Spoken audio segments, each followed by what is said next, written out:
உடல் நோய்க்கான அறிகுறிகளை தேடிய 5 நிமிடங்களில் உங்களுக்கு தெரிய நோய் இருப்பதாக தோன்றியதுண்டா? உடலில் நோய் இல்லாமலேயே நோய் இருப்பதாக உங்களை ஏமாற்ற முடியுமா? ஆம், இதைத்தான் ஹைப்போகாண்ட்ரியா என்று சொல்கிறார்கள்.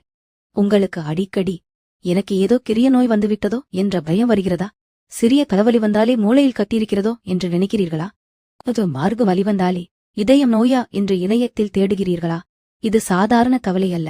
இதற்கு சைக்காலஜியில் ஹைப்போகாண்ட்ரியா அல்லது இல்னஸ் ஆங்ஸைட்டி டிசார்டர் என்று பெயர். இந்த நிலையில் இருப்பவர்கள் தங்கள் உடலில் பெரிய நோய் இருப்பதாக தொடர்ந்து நம்புவார்கள். ஆனால் மருத்துவ பரிசோதனைகள் பெரும்பாலும் எந்த பிரச்சனையில் இல்லை என்று பார்த்தோம். இதற்கு பின்னால் இருக்கும் சைக்காலஜி நமது மூளை ஆபத்தை கண்டுபிடிக்க உருவாக்கப்பட்டுள்ளது. சிலருக்கு இந்த பாதுகாப்பு அமைப்பு அளவுக்கு மீறி செயல்படும். உதாரணமாக சாதாரண உடல் உணர்வுகளான தலைவலி, சோர்வு, இதய சுடிப்பு அதிகரித்தல் இவற்றை மூளை மிகப்பெரிய ஆபத்தில் அறிகுறியாக தவறாக புரிந்து கொள்கிறது. இதனை சைக்காலஜியில் கேட்டாஸ்ட்ரோபிக் திங்கிங் என்று அழைக்கிறார்கள். அதாவது சிறிய விஷயத்தை மிகப்பெரிய பேராபத்தாக கற்பனை செய்வது. அதனால் அவர்கள் அடிக்கடி கூகுள் நோய்களை தேடுவார்கள், மீண்டும் மீண்டும் மருத்துவர்களை சந்திப்பார்கள்.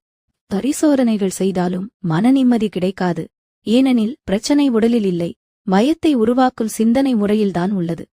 நீங்களோ அல்லது உங்களுக்கு தெரிந்தவர்களோ இப்படிப்பட்ட பயத்தில் இருந்தால் அதை அலட்சியப்படுத்தாமல் மனநல நிபுணரின் ஆலோசனையை பெறுவது நல்லது. நினைவில் கொள்ளுங்கள், அறிகுறிகளை விட அவற்றைப் பற்றிய உங்கள் எண்ணங்களே சில நேரங்களில் அதிக வேதனை தரலாம்.